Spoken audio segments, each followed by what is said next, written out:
Il y a des centaines de personnages dans le Marvel Cinematic Universe, mais qui est vraiment le plus puissant d'entre eux? Et je ne parle pas seulement de Thor, de Captain Marvel ou même de la Sorcière Rouge. Non, je parle de qui est vraiment le plus puissant.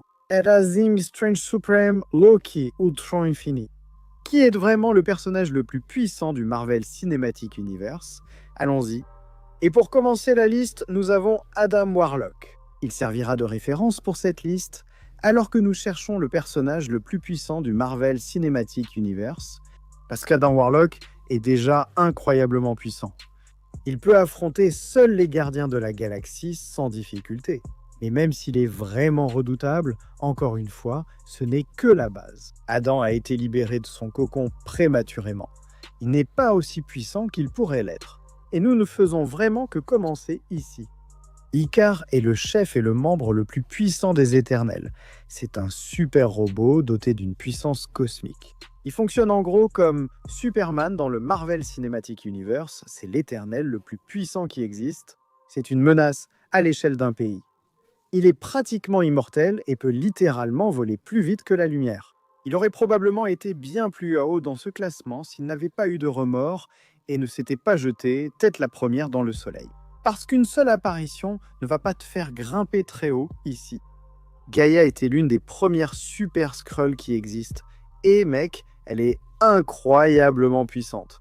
Elle a la capacité de se transformer en pratiquement n'importe quel héros ou méchant que nous avons vu jusqu'à présent dans le Marvel Cinematic Universe, y compris, mais sans s'y limiter, Thor, Hulk, Captain Marvel, Drax et même Thanos.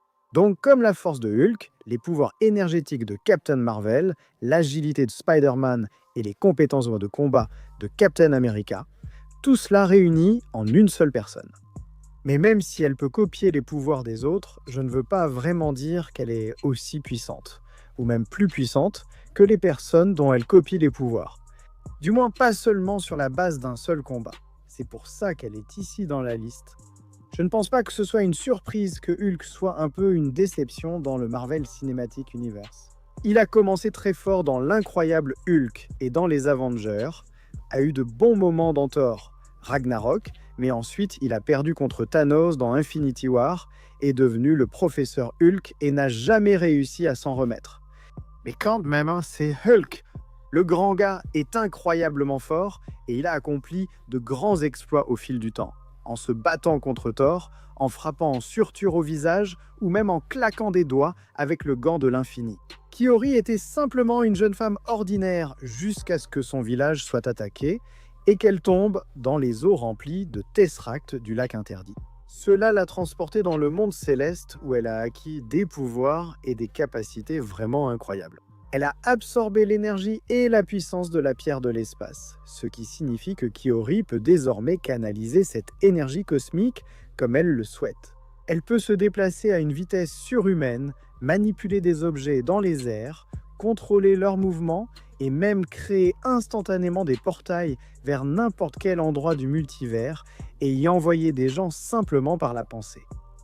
Zeus est le roi des dieux grecs et le souverain de la cité omnipotente, et cela devrait faire de lui quelqu'un d'incroyablement puissant.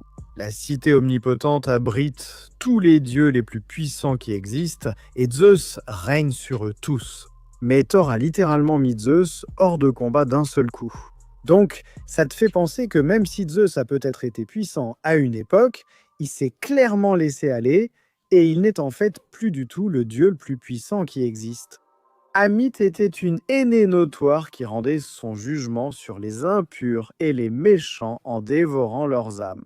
Mais elle a décidé de commencer à punir les gens avant qu'ils ne puissent réellement commettre un acte maléfique, ce qui a conduit à son emprisonnement par Khonshu. Mais lorsqu'Amit s'est échappée, elle a vraiment montré à quel point elle était puissante, absorbant d'innombrables âmes et livrant un combat titanesque contre Khonshu. Docteur Strange est le maître des arts mystiques et le sorcier suprême, montrant facilement qu'il est le sorcier le plus puissant sur Terre et la meilleure défense contre toute menace magique. Et il a accompli de grandes choses au fil des années. Il a affronté des menaces multiverselles, combattu la sorcière rouge et même affronté Thanos avec 4 pierres d'infinité. Cependant, même si Strange a pu se battre contre toutes sortes d'ennemis, il a eu du mal à conclure et à vraiment en vaincre beaucoup d'entre eux. Sa plus grande victoire a été contre Dormammu. Et même là, il n'a réussi qu'avec la pierre du temps qu'il n'a plus aujourd'hui. Ce palmarès le freine un peu ici. Le dieu du tonnerre. Pendant de nombreuses années, Thor a réussi à conserver le titre de plus fort des Avengers et de héros le plus puissant du Marvel Cinematic Universe. Bien sûr, le Marvel Cinematic Universe n'a cessé de s'étendre depuis, et quelques personnes l'ont surpassé. Mais il reste un dieu, il est toujours incroyablement puissant. C'est le seul héros qui a véritablement démontré une force de niveau planétaire à l'écran. Il s'est battu contre certains des méchants les plus coriaces qui existent. Il a clairement mérité sa place dans ce classement. La déesse asgardienne de la mort et première-née d'Odin, Hela, a été bannie à cause de sa soif de sang. Quand elle a finalement réussi à revenir, eh bien, elle est revenue avec une vengeance. Hela possède un lien mystique avec Asgard, ce qui la rend plus puissante là-bas qu'ailleurs. Donc ses exploits peuvent être un peu biaisés, mais elle a réussi à dominer Thor à chaque affrontement. Elle a fait ça avec une facilité déconcertante. Et ce n'est pas comme si elle n'était pas puissante ailleurs.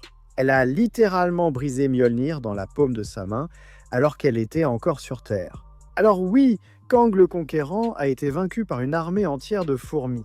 On peut dire que cela devrait carrément l'éliminer de cette liste.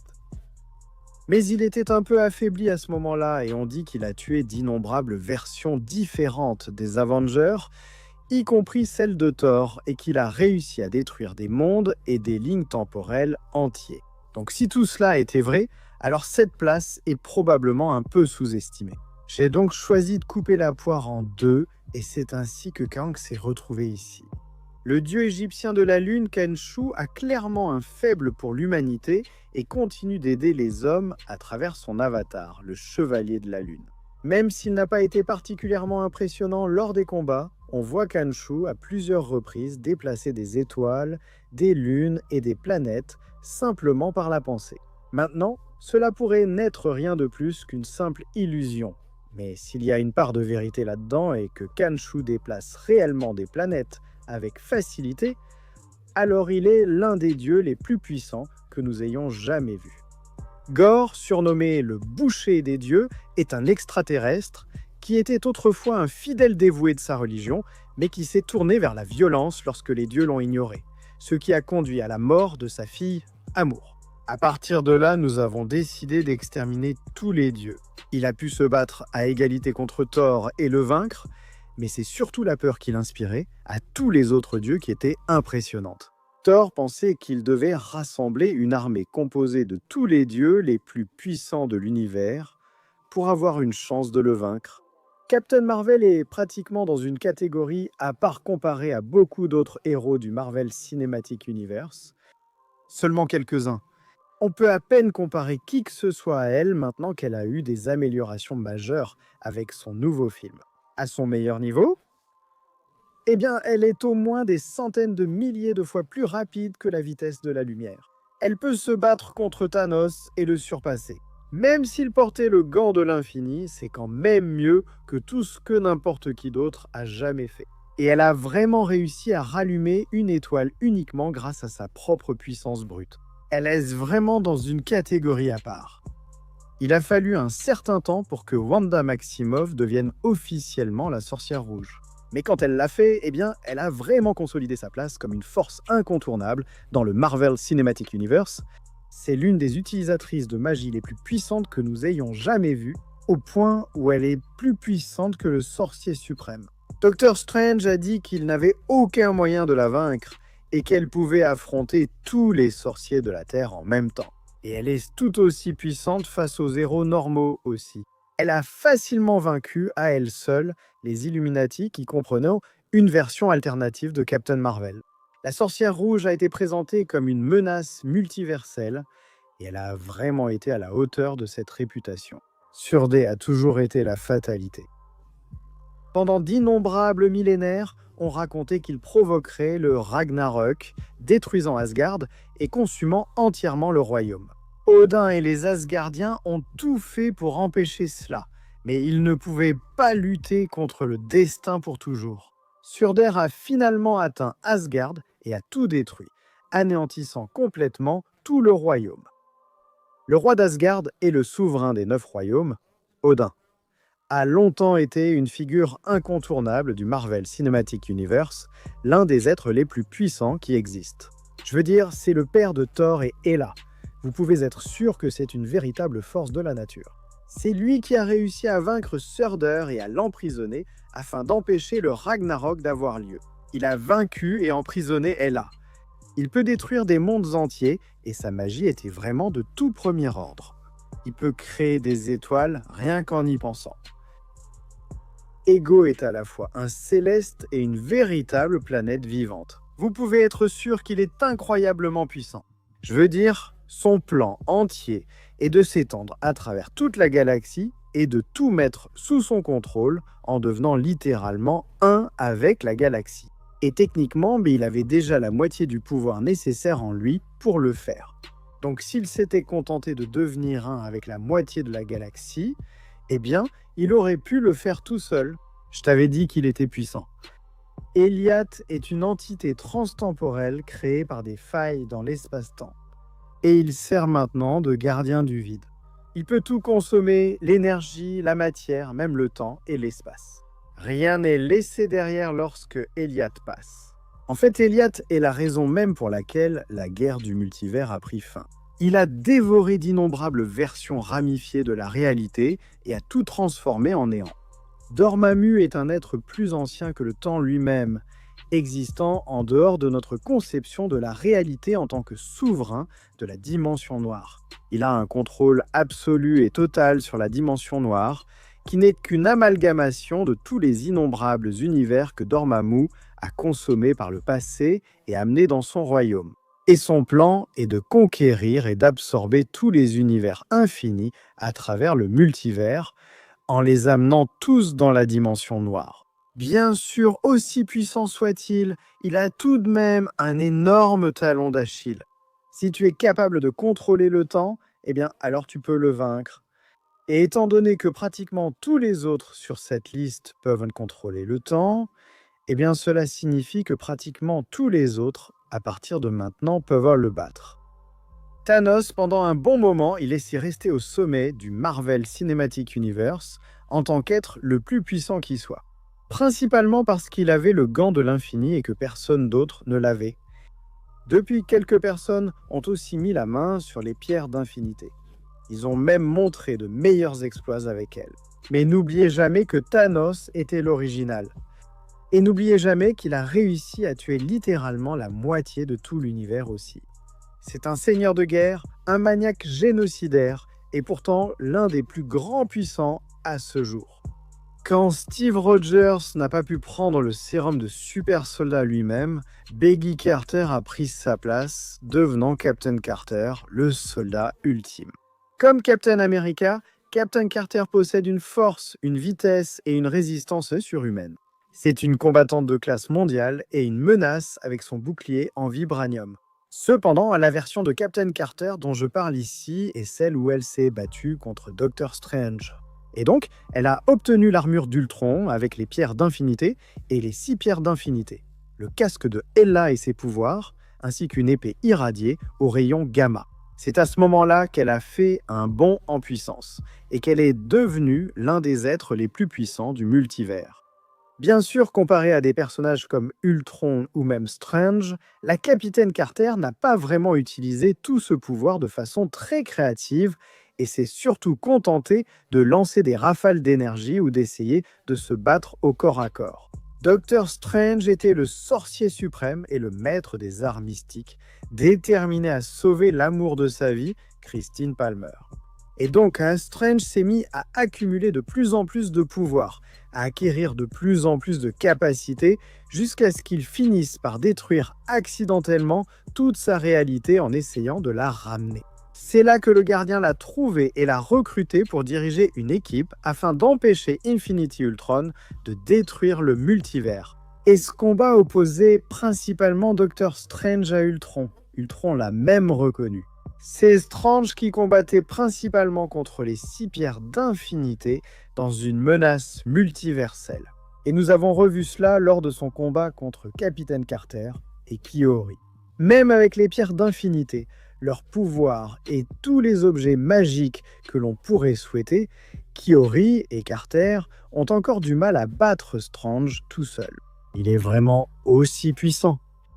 Erishim le juge est le céleste suprême, celui qui est responsable d'avoir provoqué le Big Bang, créé l'univers et apporté la lumière à l'univers. Il est le premier des célestes, des êtres qui existaient avant même l'aube de la création, et le plus puissant d'entre eux, Zanteu. Étant leur chef, ce type peut littéralement créer des univers. Il est incroyablement puissant. Le gardien est un être de la 5e dimension qui observe le multivers depuis le nexus de toutes les réalités et il est facilement l'un des êtres les plus puissants du multivers. Maintenant, même s'il a juré de ne jamais intervenir, seulement d'observer si le gardien décide un jour d'agir ou de se battre, eh bien faites attention. C'est un être cosmique doté d'un pouvoir et d'un potentiel presque illimité. Il possède des pouvoirs et des capacités immenses, quasiment divins. Le gardien est sans aucun doute l'un des êtres les plus puissants du multivers.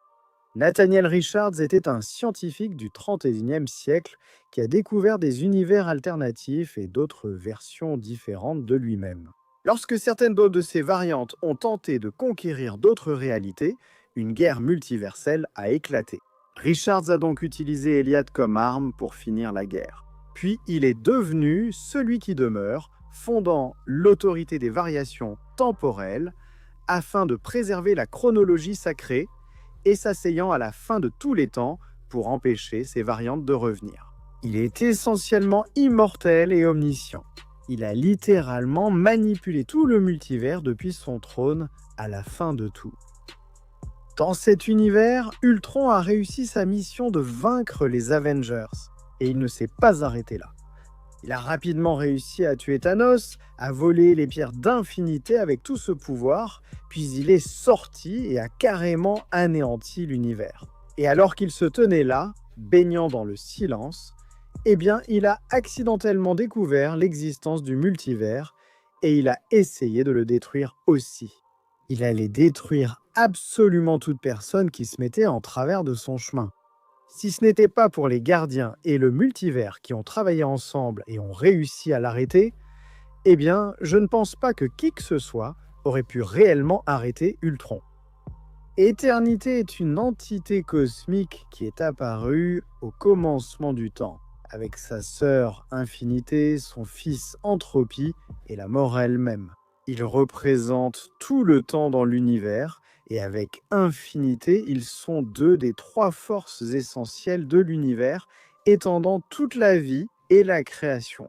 Ainsi, avec Entropie, dont le but est la destruction, ils ont réussi à maintenir l'équilibre des cycles de création et de destruction à travers tout le multivers.